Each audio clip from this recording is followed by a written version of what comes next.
Alors, Madame la présidente, Madame la ministre, Monsieur le rapporteur spécial, Monsieur le président de la commission des affaires européennes, mes chers collègues, depuis 2020, chaque fois qu'on parle d'Europe, on parle de crise.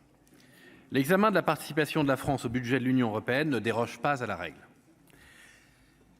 La pandémie n'est pas totalement derrière nous. Nous n'avons pas encore commencé à rembourser notre emprunt commun, ni même touché la totalité du plan de relance européen. Et pourtant, cette année ne fait pas exception. Une nouvelle crise s'installe, celle de l'énergie. À la solidarité qui a prévalu lors de la crise sanitaire se sont substituées des actions moins coordonnées. Je pense notamment au plan à 200 milliards d'euros de l'Allemagne et au risque de concurrence déloyale qui en découle. L'an dernier, je concluais mes propos en expliquant que l'Union européenne n'est pas une option. C'est un levier indispensable pour faire face aux défis actuels. Je le crois toujours. Nous devons rester unis plus que jamais. Notre inquiétude monte quant au couple franco-allemand. La visite du chancelier Olaf Scholz en Chine n'a fait que l'accentuer. Nous avons besoin de garder notre solidarité au sein de l'Union européenne et de parler d'une seule voix, surtout en période de crise sur la scène internationale.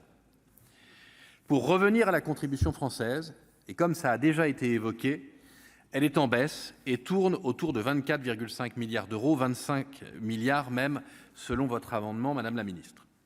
Au-delà de ces chiffres, j'aimerais souligner deux sujets qui me semblent majeurs dans les prochaines années.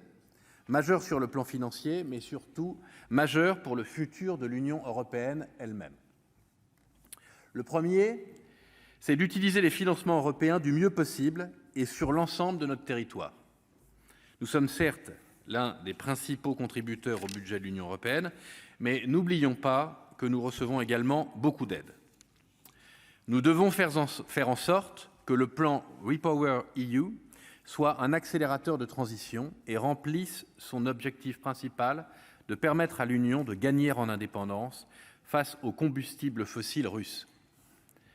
Plus largement, notre indépendance énergétique est gage de notre souveraineté. Le second concerne les ressources propres de l'Union européenne. L'an dernier, j'avais déjà alerté sur ce point. La PFUE a permis des avancées qu'il faut saluer, notamment sur le mécanisme d'ajustement carbone aux frontières. En revanche, le rapporteur spécial soulève le fait que, en l'état, les prévisions sur les ressources propres sont insuffisantes par rapport à nos besoins. Le travail sur l'autonomisation du budget européen est donc nécessaire et doit se poursuivre. Malgré certains flous récurrents quand il s'agit de notre contribution au budget de l'Union européenne, vous l'aurez compris, le groupe Les Indépendants votera avec enthousiasme en faveur de l'article 25 de ce projet de loi de finances. Merci, cher collègue. La parole est à